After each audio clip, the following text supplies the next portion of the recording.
আশা করি আপনারা সবাই ভালো আছেন। আলহামদুলিল্লাহ আমিও ভালো আছি। Welcome back to my channel. আজকে আমি আপনাদের সামনে শিম কারির রেসিপি নিয়ে হাজির হয়েছি, যেটা আমি আজকে মাছ দিয়ে রান্না করবো। এখন চলুন এই রেসিপি কীভাবে বানাতে হয় সেটা আপনাদেরকে দেখিয়ে দিই।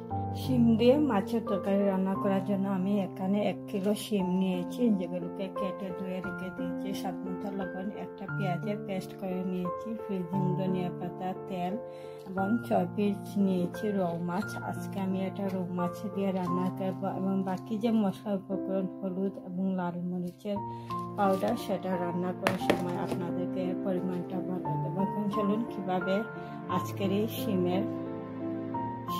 যেটা মাছ দিয়ে কারি রান্না করব সেটা আপনাদেরকে দেখিয়ে দিই।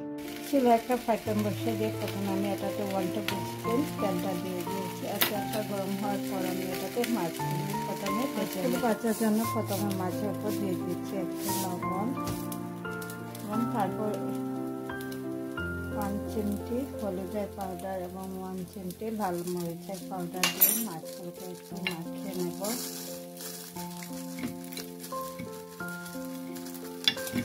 মাছগুলো বেঁধে রান্না করলে অনেকদিন যে ফ্রিজে থাকা মাছের মধ্যে একটা গন্ধ থাকে, তখন সেটা চলে যায়।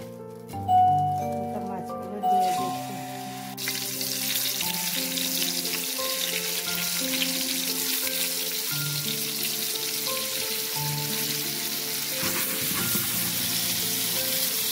তারপরে সবগুলো মাছ ভাজার জন্য দিয়ে দিয়েছি। তারপর চুলায় আমি আর একটা কড়াই বসিয়ে দিয়েছি, যেটাতে আমি তেলটা দিয়ে দেব। গরম হওয়ার জন্য অপেক্ষা করবো। মাছগুলি এক পাশটা উল্টে দিচ্ছি,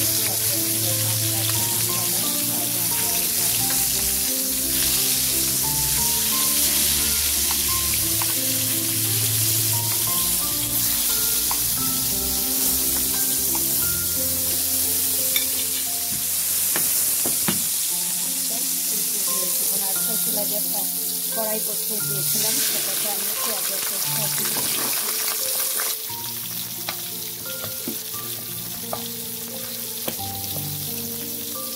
মাছগুলো ভাজা হয়ে গেছে, এখন আমি এগুলিকে আরেকটা চুলায় রেখে আমি যেটাতে শিমটা রান্না করবো সেটা এখন এই চুলায় রেখে দিয়েছি। চুলার উপরে এতগুলি এটা রান্না করে নেব। প্রথমে মশলাটা কষিয়ে নেব।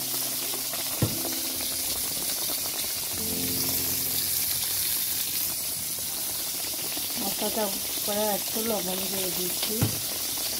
মশলাটা খুব ভালোভাবে কষানো হয়ে গেছে, এবং এটা দিয়ে দিচ্ছি 1/2 টিস্পুন হলুদের পাউডার, লাল মরিচের পাউডার 1/2 টিস্পুন এবং কারি পাউডারটা দিয়ে দিচ্ছি 1/2 টিস্পুন। আর চালটা আপনাদের পছন্দ মতো দেবেন। আমি এটাতে কাঁচা মরিচটা ইউজ করব।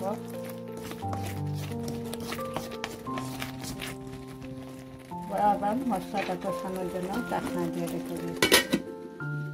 মশলাটা কষানো হয়ে গেছে, দিয়ে দিচ্ছি এটাতে কেটে রাখা শিম কিংবা উড়ি, যেটাই বলা হয় এর নাম।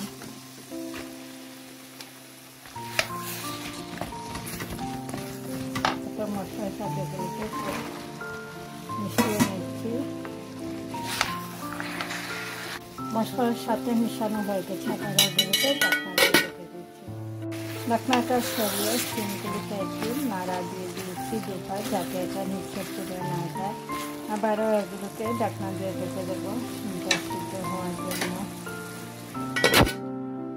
শিমটা সিদ্ধ হয়ে গেছে, এখন এটাতে দিয়ে দিচ্ছি 6টা কাঁচা মরিচ এবং আমি যে মাছগুলো ভেজে নিয়েছিলাম সেগুলো দিয়ে আমি 400 গ্রামের মতো পানিটা দিয়ে দিচ্ছি, যেটা ঝোলের জন্য।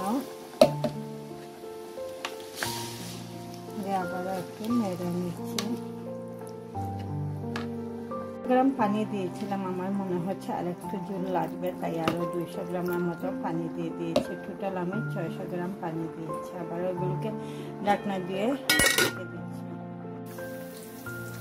শিমের কারির ঝোলটা ফুটে উঠেছে, আমি এখন এটাতে দিয়ে দিচ্ছি ফ্রিজিং যেটা ধনিয়া পাতা। আপনারা ফ্রেশ ধনিয়া পাতাটা দেবেন। দিয়ে আবারও 5 মিনিটের জন্য ঢাকনাগুলোকে ঢেকে দেবো।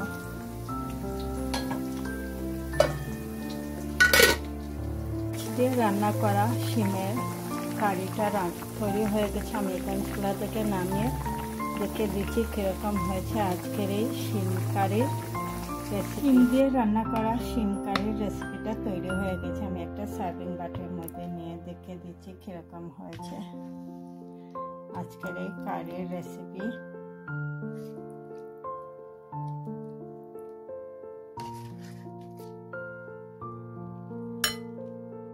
শিম দিয়ে রান্না করা মাছের কারি, যেটা শিম কারি আজকে রান্না করেছি, এটা রেডি হয়ে গেছে। আমি একটা সার্ভিং বাটির মধ্যে নিয়ে নিয়েছি। খুবই মজাদার এই কারির রেসিপি।